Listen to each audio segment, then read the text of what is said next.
I'm no hero. I am not.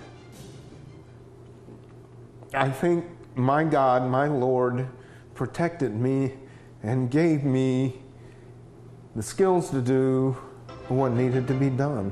And I just wish I could have gotten there faster. Welcome back to The World Over. That was Stephen Williford, the hero who grabbed his own AR-15 to take down the gunman in Sutherland Springs, Texas. He heard gunfire at the First Baptist Church near his home and took action. 26 people were killed, more than a dozen wounded in the attack. How does a community recover from a tragedy like this? And what can be done to prevent these kinds of attacks from happening in the future? Dan Patrick, the Lieutenant Governor of Texas, joins me now from Houston. Thank you for being with us, Lieutenant Governor Patrick. Yes, Raymond, good to be with you. Thank you. Dan, you spent some time with the man we just heard from, Stephen Williford, this week. What did he say to you? What moved him to action? And, I mean, the man had bare feet. He grabbed his gun. He ran when he heard the gunfire in the church. What moves someone like that to action? Well, we did spend a lot of time together a few days ago, probably an hour. Mm-hmm. And one of the things he asked me to share with anyone that I talked with was to let them know he's a Christian first and a victim. He does not feel like a hero, Raymond. He feels as a victim, and he's grappling with that. He said to me, I was going to the hospital after we met and to visit some of the victims, and he said, I'd like to go, but I can't because everyone wants to hail me as a hero, and I'm struggling with this loss. These are my community friends. These are people I knew, and I'm suffering. He does feel that God gave him a steady hand and calmness in that moment. He's overcome a lot in his life. He realizes he's a survivor, and he was there at that moment. We don't know how many lives he potentially saved because had he not shot the killer, that shooter would have gone on maybe to have a shootout with police, go to another church. They drove by another church in the chase.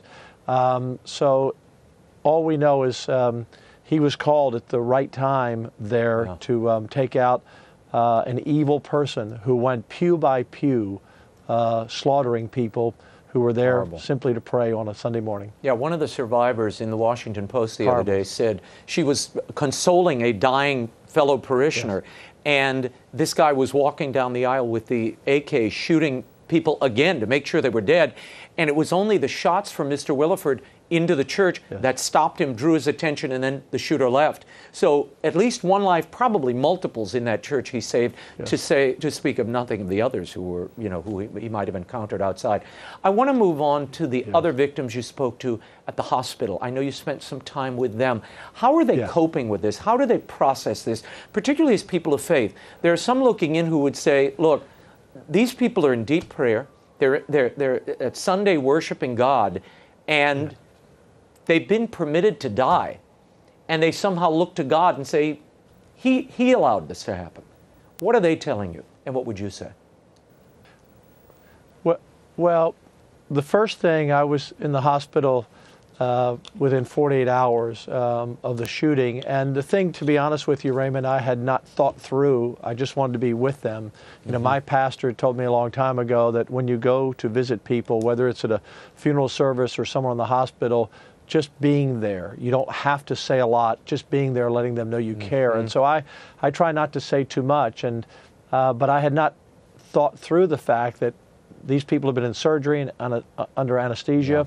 They haven't had the televisions on in the room, so the families don't have to see the reports and those who are in the hospital. So they weren't aware really of totally what had happened. And so the one woman I visited, and she asked to keep anonymous, but she told me I could tell the story. I mean, she lost her husband, and her granddaughter was upstairs in critical condition.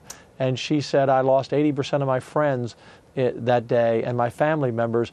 She said, but I know that a whole family went to heaven together, And her faith was so strong, and everyone I met, their faith is so strong. And then I went to another room, and I was really the first person the hospital said that this particular person had talked to, because she had just been moved to a regular room, and knelt down next to her bed, and she looked at me and she said, did they all die?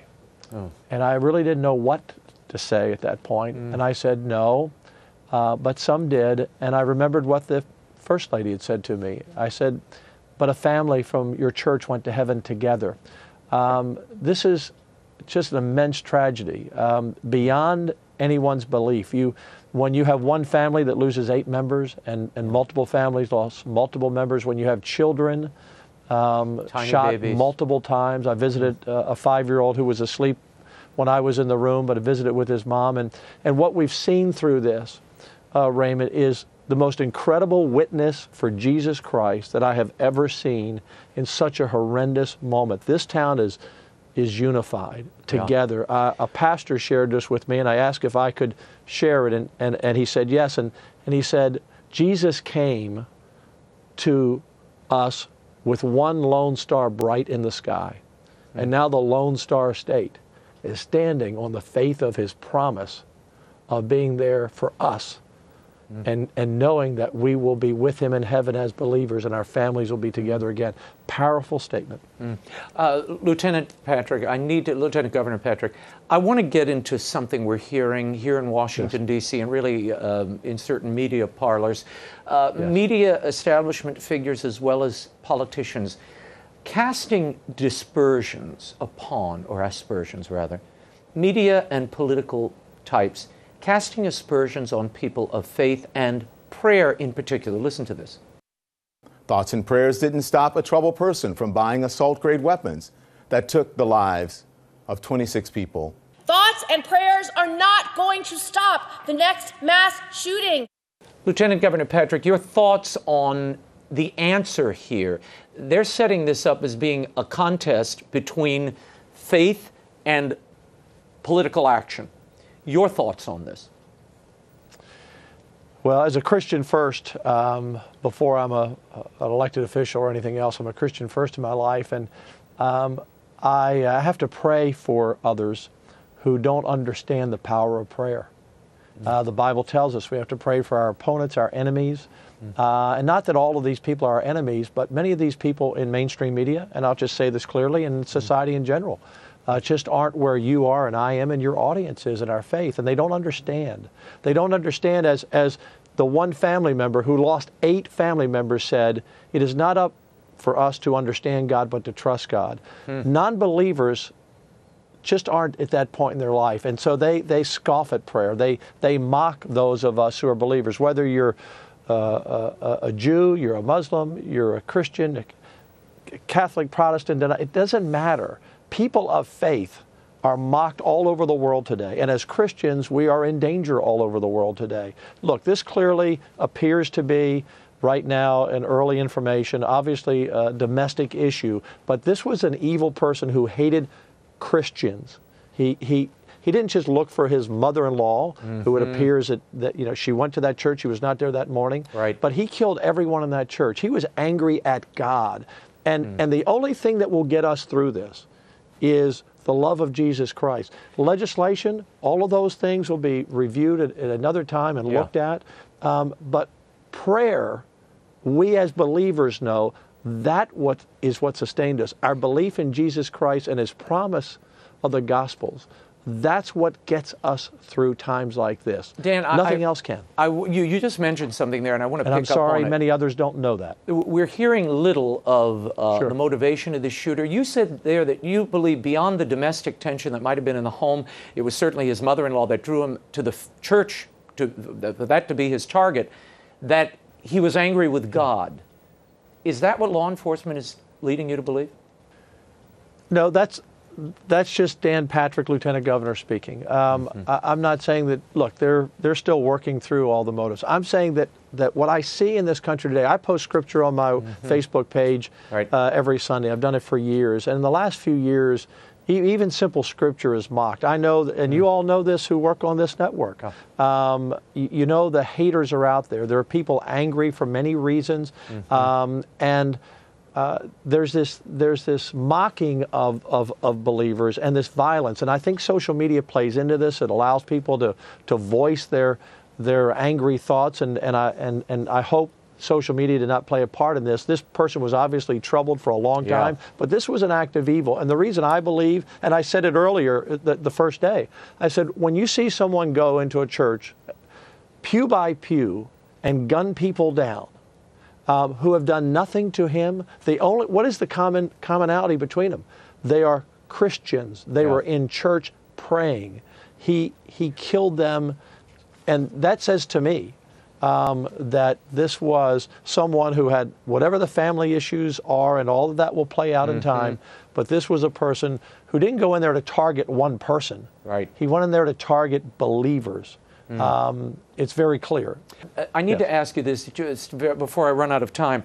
What should be the practical solution? I want to put this up. This is your Attorney General in Texas, Ken Paxton. He says, so we need people in churches, either professional security or at least arming some of the parishioners and the congregation so that they can respond when something like this happens again. Do you support that idea? And what do you make of the Democrats on Capitol Hill putting forward a bill that would ban so-called assault weapons? Well, thank goodness Steve Willisford had an assault weapon. He may have been outgunned if he had a much smaller weapon.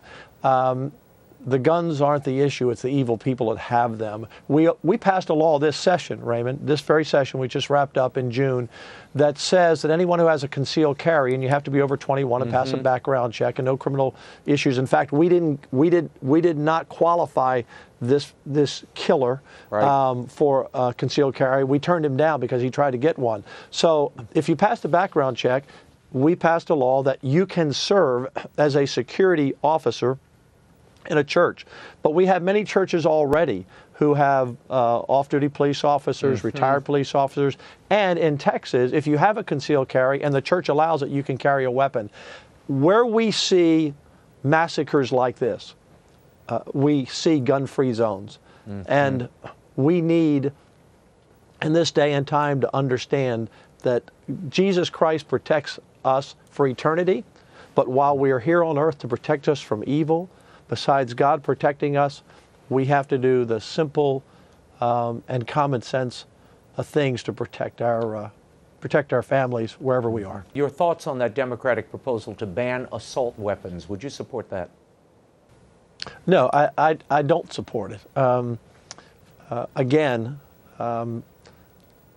Stephen grabbed his assault weapon and took down this killer. And the weapon is not the issue. You could say the thing about many things. Should we ban cars because drunk drivers kill people? Should we ban all knives because people are stabbed? It's the people that get behind the wheel drunk that are responsible. It's the people who take that knife and stab someone who are responsible. It's the person who takes that gun and kills innocent people who's responsible. We won't be safer. It will be the bad people, the evil people, who will have more gun-free zones to attack others. Raymond, this is, I've been, as lieutenant governor and as a senator and just, living my life, I've seen a lot of tragedies in life. We've just come through a terrible hurricane here where hundreds of thousands of people have lost everything and almost 100 people lost their lives. This is such an unspeakable tragedy that the only thing that will heal this community will be Jesus Christ and their faith, and they will be healed. This will be with them forever. But their strength and their courage is beyond anything I've seen. Lieutenant Governor Dan Patrick, thank you so much for being here and for your insights. Our thoughts and prayers, of course, are with the people of Sutherland Springs, Texas, and with all of you. Thanks for being here.